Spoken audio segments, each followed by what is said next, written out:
एक गांव था जिसका नाम रायपुर था। उसी गांव में रायस्टार रहता था। रायस्टार ने हाल ही में आर्मी ज्वाइन की थी। आज रायस्टार अपनी माँ पापा से अलविदा कहकर जीप में बैठा और निकल गया। लेकिन रायस्टार के जाते ही गांव में एक दूसरी जीप आई। उस जीप से एक आदमी उतरा और बोला, यही वो रायस्टार का गांव है ना, जिसने हमारे बॉस तुंग तुंग को मारा था।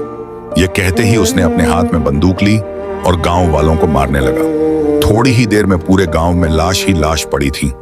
उनके बीच खड़ा होकर वह आदमी हंसने लगा और बोला, हमारे बॉस से पंगा लेना बहुत भारी पड़ता है। उधर रायस्टार रास्ते में था। तभी उसे याद आया कि उसका बैग घर पर रह गया है। रायस्टार बोला, इतना आगे आ गया हूँ, लेकिन बैग जरूरी है। उसने जीप मोड़ी और वापस गांव की ओर चल पड़ा। जब रायस्टार गांव पहुंचा तो उसने देखा कि हर तरफ लाशें ही लाशें पड़ी हैं। रायस्टार जोर से चिल्लाया, ये सब किसने किया, मैं उसे छोड़ूंगा नहीं। फिर वह चिल्लाया, मम्मी पापा। रायस्टार अपने घर, तभी पास के घर से हंसने की आवाज आई। रायस्टार उस घर में गया और देखा वह आदमी तुंग तुंग का आदमी था। रायस्टार ने उस पर गोली चला दी। वह आदमी घायल हो गया। रायस्टार ने पूछा, तू कौन है? वह बोला, मैं नहीं बताऊंगा। और तभी वह आदमी मर गया।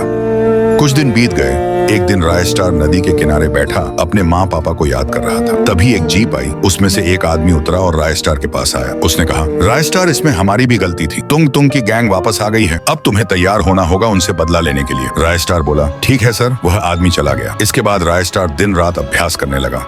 एक दिन वही आदमी फिर आया और बोला, अब समय आ गया है उन्हें खत्म करने का। ये लो जीप, और उन्हें बता दो कि तुम कौन हो। रायस्टार जीप में बैठा और निकल पड़ा। वह तुंग तुंग के इलाके में पहुंचा। उसने देखा कि तुंग तुंग की पूरी गैंग खड़ी है और उनके सामने खुद तुंग तुंग मौजूद है। रायस्टार ने सोचा, क्यों ना मैं इसकी गैंग में शामिल हो जाऊं।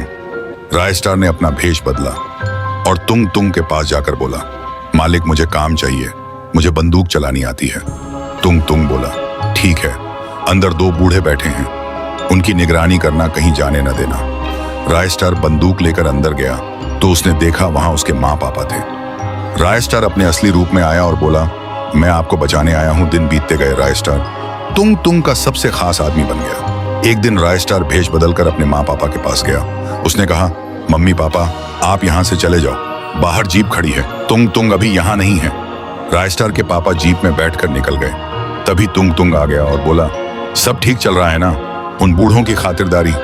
रायस्टार बोला, हाँ मालिक, मैं उन्हें अपने दूसरे अड्डे पर छोड़ आया हूँ। तुंग तुंग बोला, कहाँ? रायस्टार बोला, चलिए दिखाता हूँ। दोनों जीप में बैठे रायस्टार उसे एक सुनसान जगह ले गया जहाँ कोई नहीं था। तभी रायस्टार बोला, अब तेरा खेल खत्म। रायस्टार अपने असली रूप में आ गया। तुंग तुंग चौंक कर बोला, रायस्टार तू? और इससे पहले कि तुंग तुंग कुछ कर पाता, रायस्टार ने अपनी बंदूक से उसे वहीं मार दिया।